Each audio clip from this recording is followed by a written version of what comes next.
Hi అండి, ఇవాళ మన హెల్తీ కిచెన్లో ఒక ఇంట్రెస్టింగ్ రెసిపీ మీకు నేను చూపించబోతున్నాను. ఉప్మానా వద్దు అన్న వాళ్ళు కూడా లొట్టలు వేసుకొని మరీ తింటారు. ఆ డిఫరెంట్ ఉప్మా ఏంటో చూసేద్దామా?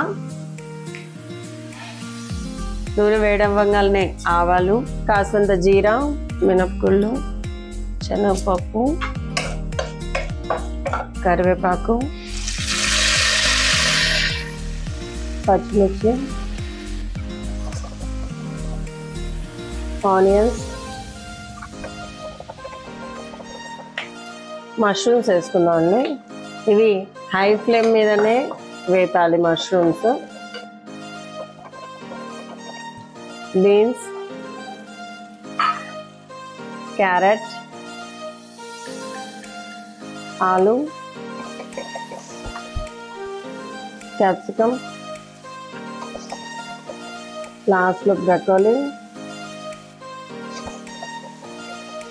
వెజిటబుల్స్లో మన చెర్రీ టమాటోస్ యాడ్ చేస్తున్నానండి.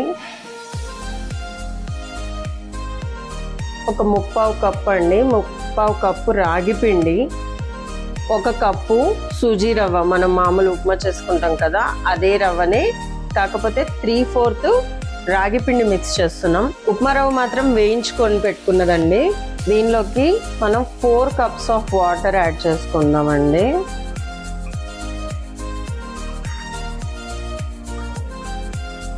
దీన్ని ఉండలు లేకుండా బాగా కలిపేసుకుందాం, ఎందుకంటే రాగి పిండి అండ్ బొంబాయి రవ్వ కూడా బాగా ఉండలు కట్టుతుంది. అందుకనే మనం వేయాల్సిన క్వాంటిటీ ఆఫ్ వాటర్లో ముందుగానే మిక్స్ చేసుకుంటున్నాం. ఇలా వేగిపోయిన వెజిటబుల్స్లో మనం మిక్స్ చేసి పెట్టుకున్న రాగి పిండి అండ్ సూజీ రవ్వ మిక్స్ ఉంది కదా, ఆ మిక్స్ని మనం వేసేసుకుందాం.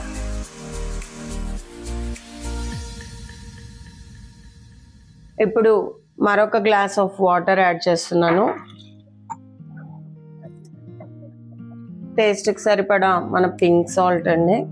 ఇలా సాల్ట్ని బాగా కలిపేసి మూత పెట్టేసుకోండి.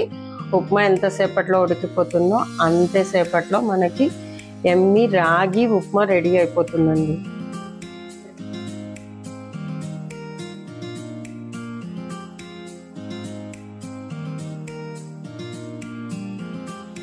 ఇలా దించే ముందు వేడివేడిగా గిలోనా గీని కొంచెం యాడ్ చేసేసుకుందాం. టేస్ట్కి టేస్ట్ ఉంటుంది అండ్ హెల్దీనెస్ కూడా.